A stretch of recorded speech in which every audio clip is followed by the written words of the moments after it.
Jack, happy? How did it go? Yeah, proud of my performance today. I thought from the very first ball I was sharp.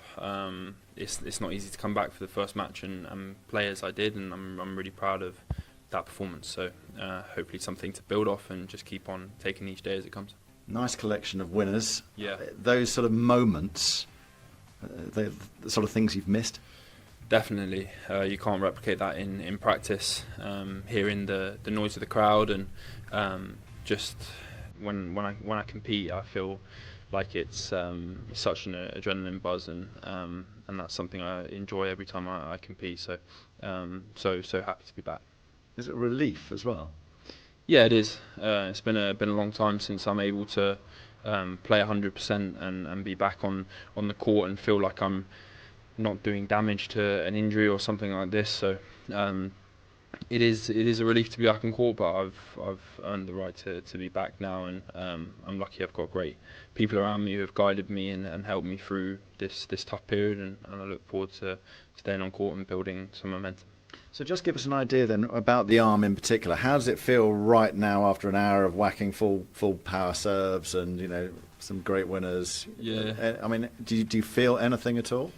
Yeah, I mean you feel bone stress is a difficult injury to explain to people who don't really understand it. You have basically the bone has to keep on regenerating and get stronger, and the more I compete, the more I play at 100%. It's going to get used to that load over time. So it's natural to feel some sensations, some discomfort over a period of time. That's what it's been like for many other players who have had the same injury. But you just have to keep on adjusting, keep on being sensible with the injury. But I wouldn't be out here, I wouldn't be competing if it wasn't something that I feel confident that I can stay on court with now. Anything extra you have to do post-match to sort of manage it? Any additional checks or tests? Yeah, ice, recovery. I mean, to be honest, I've always been really professional, I believe, but this injury has taught me a lot about nutrition, looking after my body the right way, and so maybe for the rest of my career it's a bit of a blessing, because you have to really look after your body 110%, and maybe that's going to help you in the long run. So, like I said, I've learned many things about this injury. Jack Draper blames Carlos Alcaraz and Jannik Sinner for his serious injury. "My body completely broke down." Jack Draper, currently world number 13, has put an end to an infernal stage marked by physical injuries. The Briton, when he was living one of the best moments of his tennis career, having reached 4th place in the rankings and even winning at Indian Wells, suffered a bone injury in his left arm that kept him away from the courts due to the fault of Carlos Alcaraz and Jannik Sinner.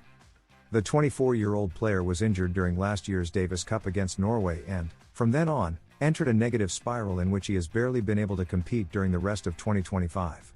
In 2026, it seems he has returned in a big way and is ready to compete again against the best on the circuit. In an interview with Press Association, Jack himself highlighted that his injury was caused by the high physical demands of trying to close the gap with Alcaraz and Sinner. "It was my goal, and my body broke down. I was pushing myself so hard to play the right way and hit with more power. And that simply turned into stress for me." On the other hand, he expressed his desire to return to competing at the highest level after the injury and to measure himself against the current world numbers 1 and 2. "I'm very hungry to get to where they are. I'll do everything possible to achieve it. I think I'm a better player now than when I was playing a lot and playing very well." Finally, Draper wished that no other tennis player would go through a situation similar to the one he experienced. "I wouldn't want any tennis player to go through this. I've learned many things during this period.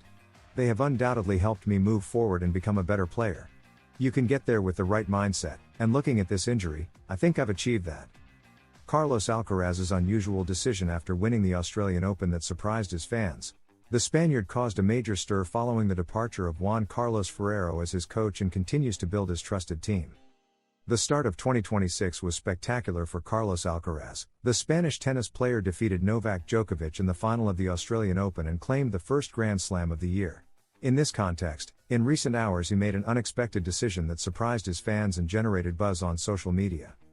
With the aim of continuing to improve his working team, the current world number 1 confirmed that his older brother, Alvaro, will be his coach at some tournaments during the 2026 season.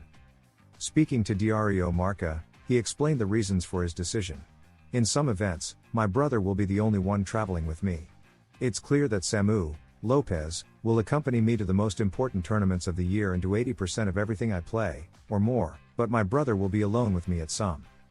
This news comes at a time of changes for Alcaraz following the unexpected departure of Juan Carlos Ferrero as his coach. The former tennis player was his longtime coach and accompanied him from his first steps on the professional circuit. The split shook the tennis world and, although the reasons did not become public, the relationship would not have ended on good terms. In fact, in recent hours, a major stir broke out after it was revealed that Ferrero stopped following Alcaraz on social media and could join the team of Italian Yannick Sinner, the current world number 2. In that context, Álvaro Alcaraz is beginning to gain prominence. At 26 years old, he usually accompanies his brother on most trips and is considered a key emotional support within the Mercian players' team. Beyond the changes in his coaching staff, the Spaniard's current sporting form is unbeatable. With his triumph at the Australian Open, he became the youngest tennis player to complete all 4 Grand Slams. Harsh response from a former world number 1 to Muratoglu. Alcaraz would not exist without Nadal, Djokovic and Federer. Andy Roddick has explained how the careers of the 3 legends over the past decades have influenced the current generation, and specifically the player from Murcia. The comparison between Carlos Alcaraz and Yannick Sinner with the Big Three has been generating a lot of discussion in recent days.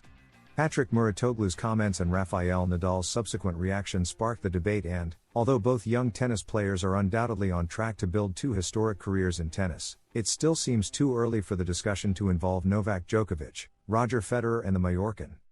At least that is the opinion of Andy Roddick, former ATP world number 1 in 2003, who stated that the comparison should not become something controversial.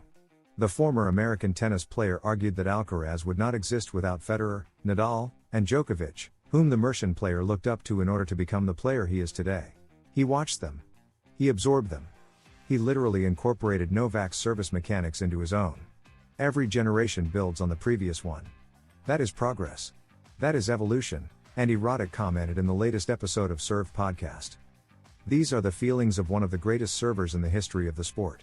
Roddick believes that the debate between the duo formed by Alcaraz and Sinner and the 3 legends of world sport is still somewhat forced, especially considering that the latter have left an indelible mark on the world of tennis. What is Carlos Alcaraz's next tournament? Date, time and where to watch the ATP 500 Doha on TV and streaming. The ATP 500 Doha 2026 will be played in Qatar from February 16 to 21. Carlos Alcaraz's matches and the tournament can be watched through Movistar Plus channels and Tennis TV. Aware of the challenges involved in staying at the elite level, Alcaraz has stated on several occasions that his main priority is to take care of his physical and mental condition. For this reason, the selection of tournaments in which he participates is becoming increasingly meticulous. Now, after his withdrawal from Rotterdam, the focus shifts to Doha and later to the major spring events, with the aim of maintaining his leadership and continuing to expand his trophy collection.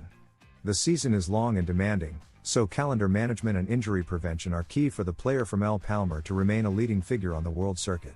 Rafael Nadal acknowledges Novak Djokovic as the greatest in history after the Australian final.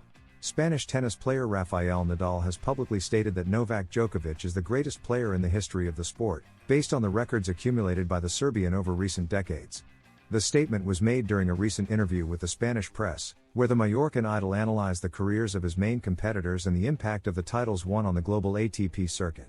Nadal emphasized that the statistical data are indisputable and that he has no reservations about admitting the numerical superiority of his former rival on court. During the conversation with local journalists, Nadal detailed the reasons that lead him to place the Serbian in an isolated position at the top of professional sport. He highlighted that longevity and physical endurance were decisive factors in allowing Djokovic to surpass the Grand Slam title record previously held by himself and Roger Federer. The analysis by the Spaniard takes into account not only Djokovic's refined technique, but also his emotional and physical recovery capacity, which the current world number 3 has demonstrated at crucial moments in his career.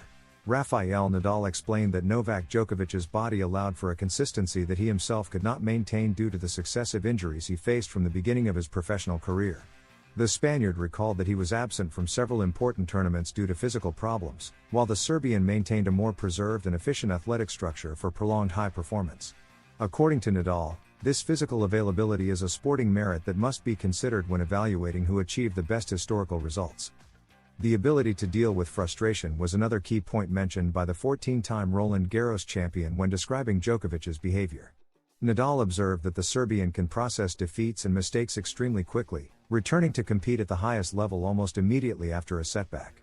For the Spaniard, this mental strength, combined with superior physical condition, explains why Djokovic has managed to stand alone as the greatest winner of Grand Slam tournaments to date.